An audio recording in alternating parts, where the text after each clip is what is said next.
देखो, भविष्य की चिंता सभी को होती है। अब हमें भविष्य के लिए अच्छे कैरियर ऑप्शंस मिल सकते हैं कॉमर्स के अंदर या नहीं, कि कॉमर्स का बच्चा का माइंड सेटअप कैसा होता है, क्योंकि कॉमर्स का बच्चा पैसा कमाना भी जानता है, पैसे खर्च करना भी जानता है, पैसे बचाना भी जानता है, किसी से प्राप्त किया गया पैसा या फिर कहीं पर खर्च किया गया पैसा कहां पर कैसे व्यवस्थित किया जाता है, ये कॉमर्स का बच्चा अच्छे से जानता है। हेलो विद्यार्थियों, कैसे हैं आप सब? उम्मीद करता हूं कि आप सभी स्वस्थ और मस्त होंगे।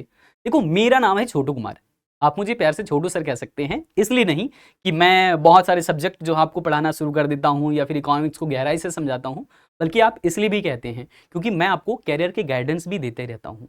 देखो, भविष्य की चिंता सभी को होती है। बहुत सारे बच्चे जब क्लास 10th से सीधा 11th में अब आते हैं तो बहुत सारी चिंताएं होती है, और उन्हीं में से कुछ बच्चों का जब लगातार कमेंट्स आता है कि सर हम कॉमर्स का चुनाव क्यों करें, पढ़ने से फायदा क्या होगा। अब हमें भविष्य के लिए अच्छे कैरियर ऑप्शंस मिल सकते हैं कॉमर्स के अंदर या नहीं, इसकी भी चिंता होती है। तो सब कुछ हम लोग आज की इस वीडियो के अंदर डिस्कस करने वाले हैं।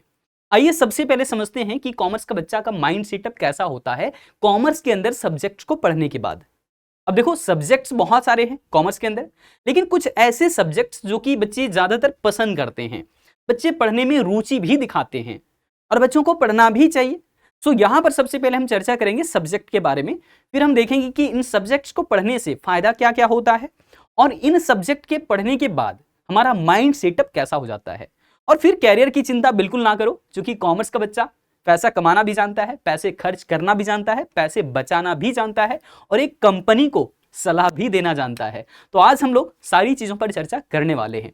पहले ये जानते हैं कि सब्जेक्ट कौन कौन सा है। देखो, अर्थशास्त्र के अंदर हम लोग जो कॉमर्स है उसके अंदर हम लोग बात करें सबसे पहले लेखा शास्त्र की, तो एक ऐसा पेपर है ये जिसके जरिए आप पूरी तरीके से एनालिटिकल थिंकिंग, आप कह सकते हो कि विश्लेषण करना जान जाते हो। जैसे कि मैं ऐसे कहूं कि वित्तीय लेन देन की पूरी जानकारी आपको होती है, ठीक है। वित्तीय लेन देन से संबंधित सही रिकॉर्ड कहां पर कैसे रखना होता है, कहां से हम जो है किन चीजों को नोट कर सकते हैं, जैसे कि किसी से उधार लिया गया पैसा या फिर किसी को चुकाया गया पैसा, किसी से प्राप्त किया गया पैसा या फिर कहीं पर खर्च किया गया पैसा, कहां पर कैसे व्यवस्थित किया जाता है, ये कॉमर्स का बच्चा अच्छे से जानता है, ठीक है। बात आती है दूसरी कि वित्तीय स्थिति को ठीक ढंग से वो एनालाइज कर पाता है। देखो, बजट बनाना है ना, बहुत मुश्किल काम होता है। हमारी आमदनी कितनी है, हम पूरे साल भर में कितना पैसा कहां खर्च करेंगे, अगर आपने पूरा ये प्रॉपर प्लान सही से बना लिया तो आप मान करके चलो कि भविष्य में आपकी तरक्की होगी ही होगी, ठीक है। क्योंकि बजट बनाना और उसको ठीक ढंग से इंप्लीमेंट करना कॉमर्स का बच्चा अच्छे से जानता है। ये सारी चीजें कहां से सीखता है? लेखा शास्त्र से, ठीक है ना। अब ये देखोगे, लाभ और हानि का मूल्यांकन कॉमर्स का बच्चा ही तो करेगा, और ये अकाउंट पढ़ करके आप बहुत अच्छे से सीख जाते हो कि हमें कहां पर फायदा होगा, कहां पर हमें नुकसान होने के चांसेस हैं, या फिर हमें कितना फायदा असल में हुआ और असल में हमें कितना नुकसान हुआ। ये सब कुछ मूल्यांकन कॉमर्स का बच्चा आसानी से कर लेता है लेखा शास्त्र पढ़ करके, ठीक है ना। फिर यहां पर बात आती है बजट को लेकर के और वित्तीय योजना, ये मैंने आपको पहले भी समझा दिया। अब बात करें अगर गवर्नमेंट जो टैक्सेस लगाती है ना, कराधान के बारे में, यानी कि टैक्सेशन के बारे में, एक कॉमर्स का बच्चा बहुत अच्छे से जानता है। हम करारोपण की नीति को समझ सकते हैं, और करारोपण नीति को समझते हुए हम लीगल तरीके से, है ना, ये भी कह सकते हैं कि भैया हम अपना टैक्स कैसे बचत कर सकते हैं। हम टैक्स पे नहीं करना चाहते, कानूनन रूप से बचना चाहते हैं। हाँ, कानूनन रूप से बचने के कुछ उपाय हैं, और ये कॉमर्स का बच्चा अच्छे से जानता है, ठीक है। तो लेखा शास्त्र पढ़ करके आप ये सारी जानकारी हासिल करते हो। देखो, व्यवसाय के बारे में बात करें कि व्यवसाय की गतिविधियां कैसी होगी या फिर उनका मैनेजमेंट कैसा होगा, सो ये कॉमर्स का बच्चा बहुत अच्छे से सीख जाता है। देखिए, इसके कई सारे कॉम्प्लीमेंट्री सब्जेक्ट होते हैं, जैसे कि अभी आपने व्यवसाय अध्ययन की बात की, है ना। आपने व्यवसाय अध्ययन के अंदर देखा क्या कि आप लेन देन का सही व्यवस्थित रिकॉर्ड जानते हैं, कहां पर कैसे लिखना होता है। आप जानते हैं वित्तीय स्थिति के बारे में विश्लेषण करना, आप सीख जाते हैं कि हानि लाभ कैसे मूल्यांकन किया जाएगा, कैसे कैलकुलेट किया जाएगा। साथ ही साथ बजट और वित्तीय योजना तैयार करना जानते हैं, और इसके अलावा टैक्सेस की जानकारी आपको पूरी होती है कि गवर्नमेंट जो टैक्स लगा रही है, असल में हम कानूनन रूप से अगर बचना चाहते हैं उस टैक्स से, तो हम कैसे बच सकते हैं, ठीक है ना। और फिर आखिरी में बात आता है कि हम अपनी जो व्यवसाय शुरू किए हुए, मान लीजिए कोई बिजनेसमैन है, तो वो अपना व्यवसाय को कैसे आगे बेहतर कर सकता है, कैसे अपना मुनाफा ढूंढ सकता है, कैसे अपनी प्लानिंग सेटअप कर सकता है, ये सारी बातें कॉमर्स का बच्चा अच्छे से जानता है। अब दूसरा सब्जेक्ट पे आते हैं, ये सब्जेक्ट कुछ खास होने वाला है, जो कि है अर्थशास्त्र यानी कि इकोनॉमिक्स। ठीक है, देखो इकोनॉमिक्स मैंने इतने वर्षों तक लगातार पढ़ा है ना, और लगातार पढ़ाया भी है। सो मैं कह सकता हूं कि इकोनॉमिक्स एक ऐसा सब्जेक्ट है जहां से आप हर तरह की जानकारी पैसे से संबंधित आसानी से सॉल्व कर पाओगे। देखो प्रॉब्लम सभी को होते हैं, दिक्कत तकलीफें सबको आती है, लेकिन उस प्रॉब्लम को अच्छे से फेस करना, उस प्रॉब्लम से बाहर निकलने के तरीके जानना कॉमर्स के बच्चे के पास होता है, क्योंकि उसके पास एक अच्छा विषय है, अच्छा सब्जेक्ट है, वो है अर्थशास्त्र। अब यहां पर देखिएगा, पैसे अगर कम पड़ गए तो हम कहते हैं कि संसाधन कम हो गया। तो संसाधन का कैसे हम कुशलतम उपयोग कर सकते हैं, कम पैसे में हम कैसे खुश रह सकते हैं, कैसे हम अच्छे से जीवन व्यतीत कर सकते हैं, आपको इकोनॉमिक्स सिखा देगा। ठीक है, बात आती है इसमें क्या कि हम सप्लाई की बात करें, मांग की बात करें, तो मांग और पूर्ति का जो सिद्धांत है, तार्किक ज्ञान आपको हो जाता है, लॉजिकली आप समझ पाते हैं कि अगर कोई वस्तु की मांग बहुत ज्यादा हो रही है बाजार के अंदर, तो उस वस्तु की कीमत बढ़ने वाली होगी। स्वाभाविक सी बात है। अगर कोई वस्तु बाजार में बहुत कम उपलब्ध है, जिसका अभाव कह सकते हैं हुआ है, या फिर स्केर्स वो प्रोडक्ट है, या फिर उसकी अवेलेबिलिटी बहुत कम है, उपलब्धता सीमित हो गई है, तो उसकी कीमत बढ़ने वाली है। ये बात आप जानते हैं, तो ये तार्किक रूप से आपको समझने में मदद करता है। ठीक है ना।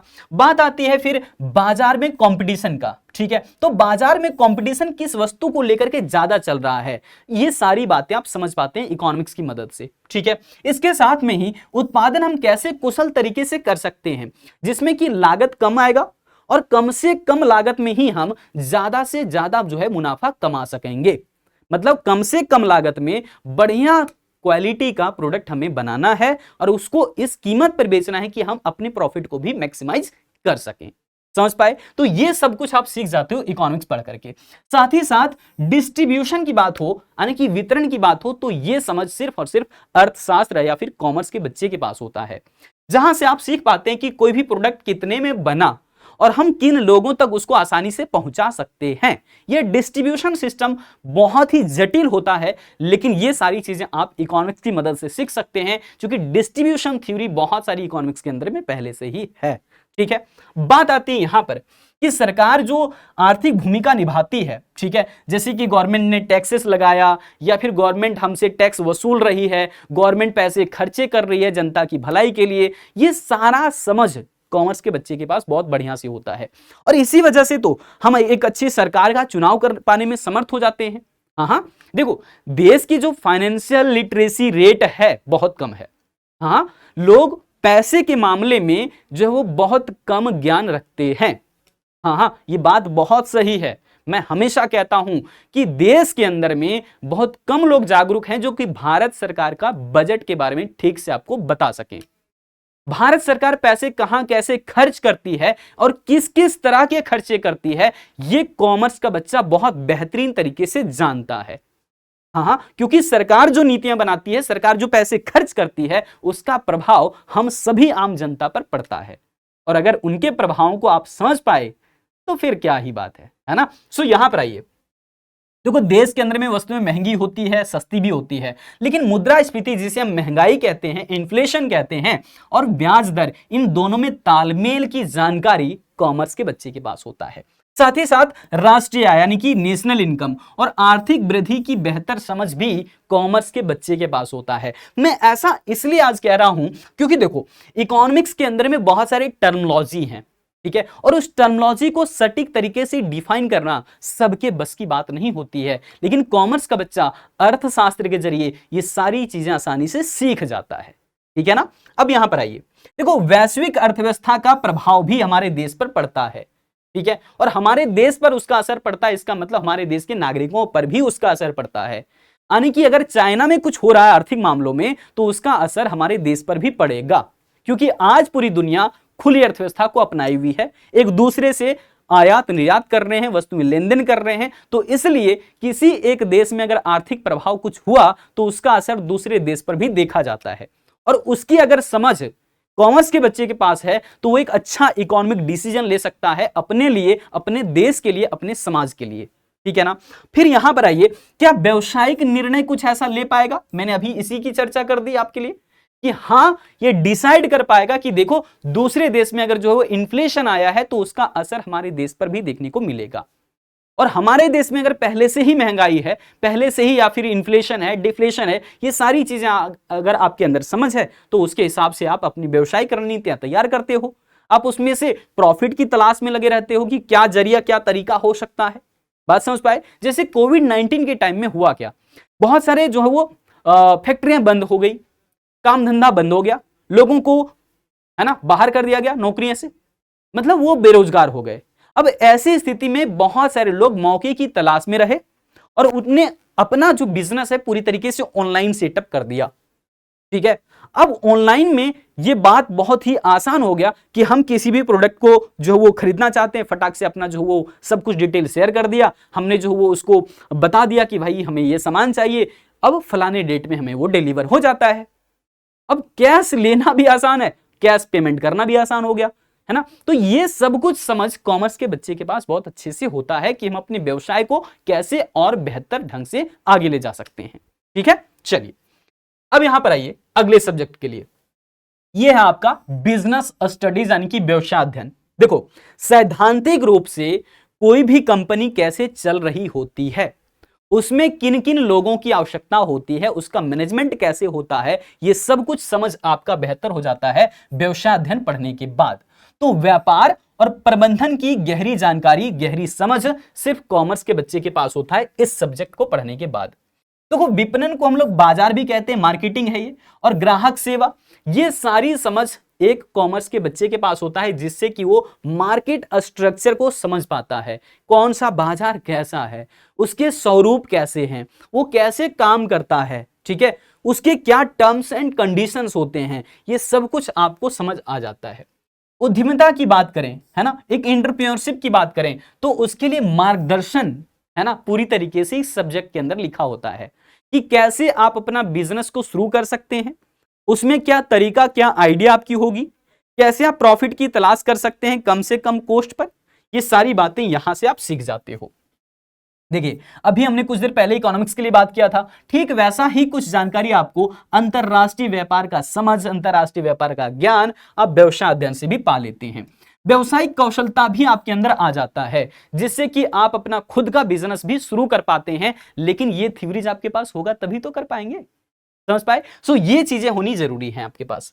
देखो, समस्या का समाधान करने में बहुत ज्यादा एक्सपर्ट हो जाता है। हाँ, बिजनेस मामले में कोई भी प्रॉब्लम हुआ, मान लीजिए बहुत ज्यादा लगातार हम लॉस में चल रहे हैं, अब उसमें हम प्रॉफिट की तलाश में हैं, तो क्या तरीका होगा कि हम लॉस से सीधा प्रॉफिट की तरफ जंप कर सके, ये सारी चीजें थ्योरेटिकली व्यवसाय अध्ययन के अंदर लिखा होता है।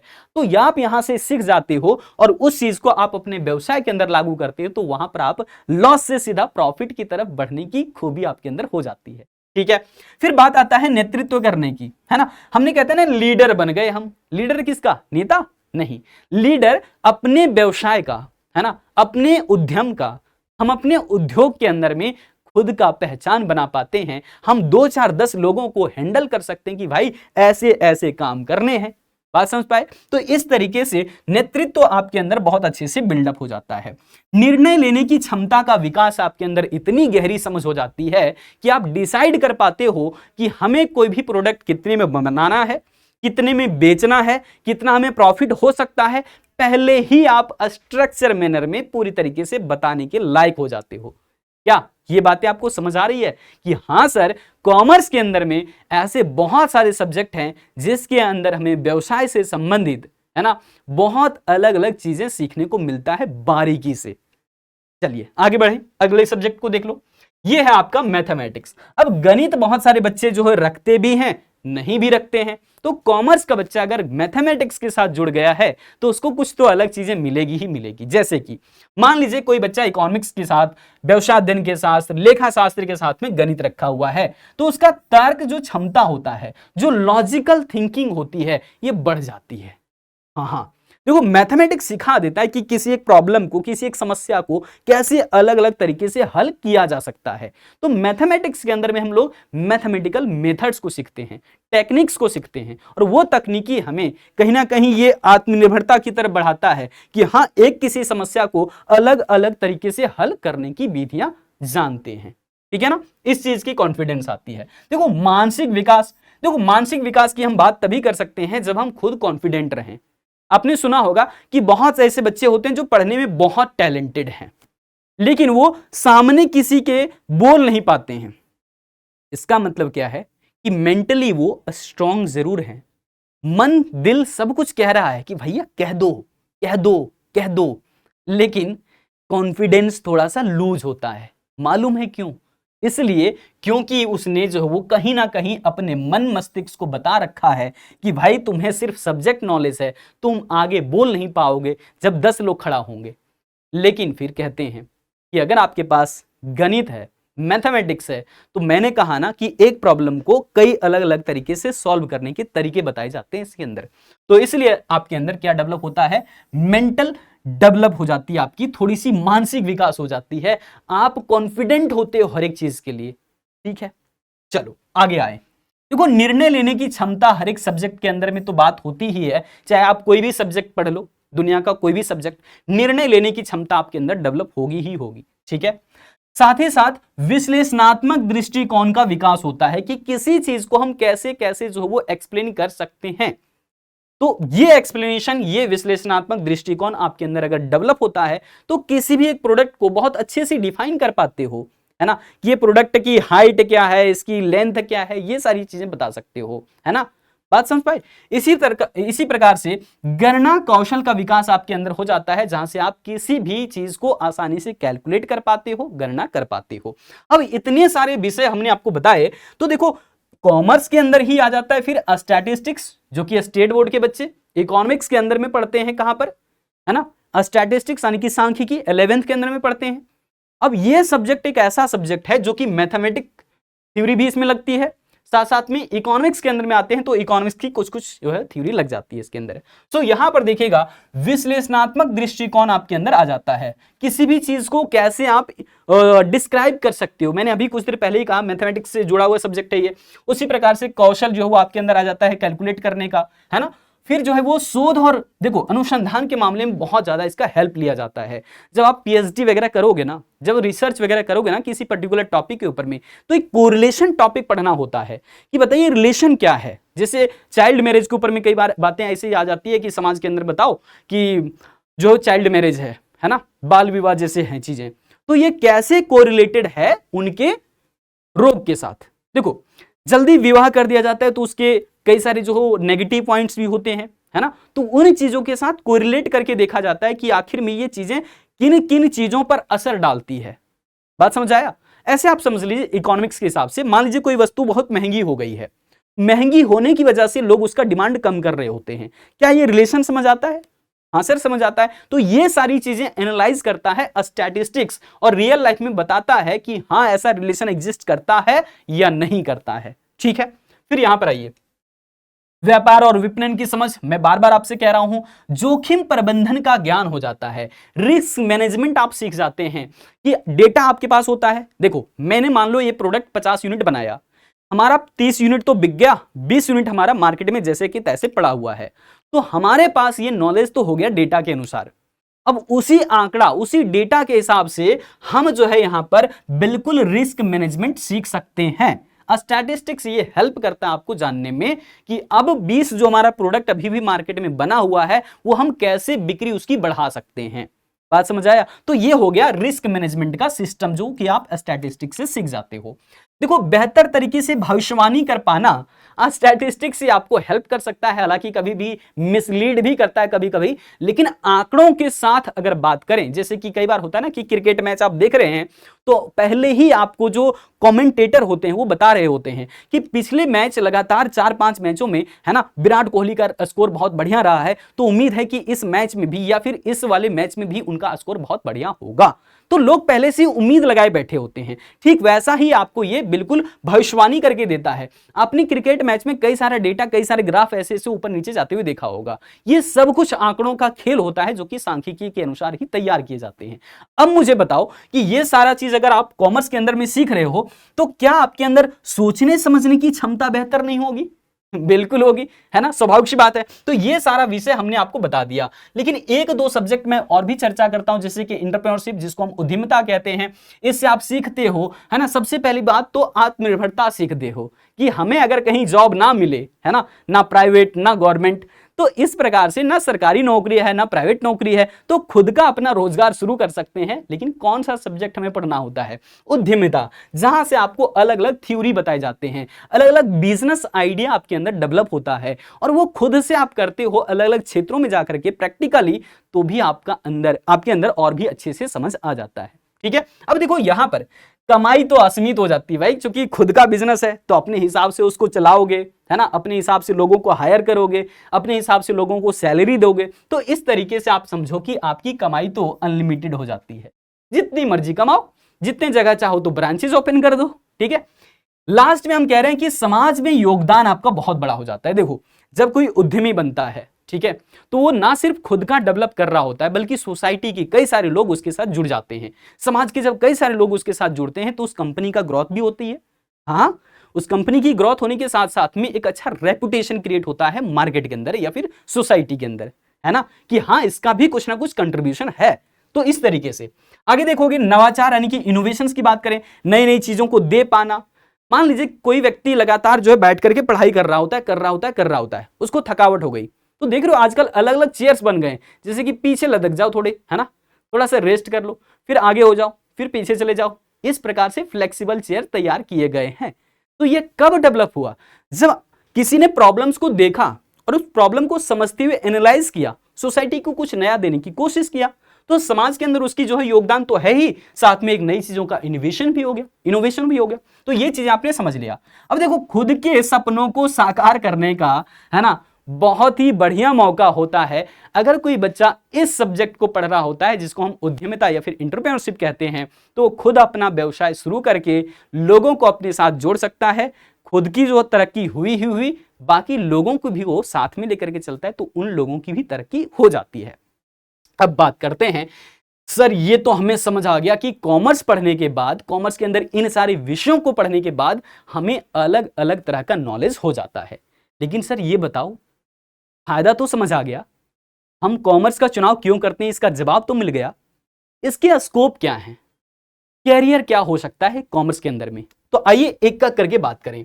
सबसे और जो सोसाइटी के अंदर में आजकल लोग बहुत ज्यादा इस कोर्स की तरफ भागते हैं, है ना, एक हमारा बड़ा प्रोफेशनल कोर्स होता है सीए यानी कि चार्टर्ड अकाउंटेंट। ठीक है, इस पर वीडियो जो है आपको अलग अलग मिल जाएंगी, कॉमर्स वाला हिंदी मीडियम पर भी जाकर के देख सकते हो। साथ ही साथ कंपनी सेक्रेटरी की बात करें, सीएस की बात करें, एक कंपनी को कैसे जो स्ट्रेटजी या फिर उनकी रणनीतियां कैसे हो सकती है, ये सब कुछ दे सकता है कॉमर्स का बच्चा। तो सीएस भी कर सकते हैं, सीए भी कर सकते हैं। इसके साथ ही कॉस्ट एंड मैनेजमेंट अकाउंटेंट्स भी आप बन सकते हो। देखो कोई प्रोडक्ट कितने में बना और कम से कम वो कितने में बन सकता था, ये दोनों अलग अलग बातें हैं और इसी चीज को बनाता है कॉमर्स का बच्चा। कोई प्रोडक्ट कितने में बना, अब वो कितने में बन सकता था, यानी कि कॉस्ट को मिनिमाइज करने की बात कर रहे हैं। अगर इन चीजों में आपका मन लग रहा है तो फिर आप जा सकते हैं सीएमए के साथ में। ठीक है, बात आती है फाइनेंशियल एनालिस्ट। जैसे हमने कहा कि सांख्यिकी पढ़ोगे तो आपको जानकारी हो जाएगी, प्रॉफिट लॉस को आप जान पाओगे, अकाउंट्स पढ़ोगे तो भी वहां से एनालाइज करना सीख जाओगे। तो ये सारी बातें अकाउंट के साथ, स्टैटिस्टिक्स के साथ और मैथ्स के साथ जुड़ा हुआ है। तो फाइनेंशियल एनालिस्ट आप बन सकते हो किसी भी कंपनी के लिए, उन्हें बता सकते हो कि तुम्हें प्रॉफिट किस मामले में हो रहा है, किस मामले में तुम्हें प्रॉफिट नहीं हो रहा है। ठीक है, साथ ही साथ प्लान भी बता सकते हो कि अगला प्लान क्या होगा तुम्हारा, तब जाकर के तुम प्रॉफिट को मैक्सिमाइज कर पाओगे। ये सब कुछ होता है कॉमर्स के बच्चे के पास। आगे देखोगे इकोनॉमिक्स, जो कि है ना, इकोनॉमिक्स पढ़ने के बाद ऐसा नहीं कि आप क्लास 11th 12th में इकोनॉमिक्स पढ़िए इकोनॉमिक्स बन गए, नहीं, यहां पर बेसिक कंसेप्ट आता है। ग्रेजुएशन इकोनॉमिक्स से कर लिए, है ना, उसके बाद एमए कर लिए इकोनॉमिक्स में ही, है ना, या फिर एमकॉम कर लिए इकोनॉमिक्स में ही। तो यहां पर इकोनॉमिक्स में ऑनर्स करने के बाद आप एक ऐसा इंसान बन जाते हो कि इकोनॉमिक्स की आपकी अच्छी खासी समझ हो जाती है, लेकिन फिर भी उसमें एमए यानी कि मास्टर करने के लिए या फिर एमकॉम करने के बाद आप पूरी तरीके से एक पेपर का मास्टर बन जाते हो। हर एक थ्योरीज आपको समझ आ जाते हैं, कैसे रियल लाइफ में इंप्लीमेंट करना है, कैसे लागू करना है, ये सारी बातें सीख जाते हो। तो इकोनॉमिक्स जो है वो पूरी तरीके से एक अर्थशास्त्री अपने देश के लिए नियम, नीति, कानून, वित्तीय स्थिरता, ये सारी चीजें डिसाइड कर सकता है। वित्तीय मामले में पूरी तरीके से हस्तक्षेप देश के अंदर में इकोनॉमिक्स का या फिर अर्थशास्त्री का होता है। और सबसे आखिरी में एक्चुरियल साइंस होता है, एक्चुअली कह सकते हैं इसको। देखो जिन बच्चों का मैथमेटिक्स बिल्कुल बाहुबली वाला है ना, स्ट्रॉन्ग वाला है, उन बच्चों को एक्चुअल साइंस का एक बहुत ही अच्छा स्कोप मिल जाता है। यहां पर बहुत कम कंपटीशन है क्योंकि थोड़ा सा टफ होता है बाकी कोर्सेज के मामले में, तो आपके पास यहां पर ये सारे जो ऑप्शंस खुले हुए रहते हैं। इसके साथ ही डिफेंस सेक्टर हो, जैसे एनडीए बच्चा कर सकता है, लेकिन उसमें मैथ कंपलसरी होता है। अब यहां पर ये सारे ऑप्शंस तो है ही, इसके अलावा गवर्नमेंट जॉब्स आपके पास भरे पड़े हैं, है ना, एसएससी कर सकते हो, है ना, उसमें भी कई सारी कैटेगरी होती है। तो ये सब कुछ आपके पास खुला हुआ ऑप्शंस है। कॉमर्स का बच्चा, हम ऐसे कहते हैं कि है ना, भोला भाला नहीं बल्कि दिमागी स्मार्ट होता है। तो हम जो है वो सारी बातें आपको बताते रहेंगे। बस आपको बताना चैट सेक्शन में ये है कि आपको किस पर्टिकुलर टॉपिक के ऊपर वीडियो लेक्चर चाहिए या फिर वीडियो चाहिए। ठीक है, मिलते हैं फिर से किसी हम अगली वीडियो अपडेट के साथ। आज रखते इतना ही। जय हिंद, जय कॉमर्स।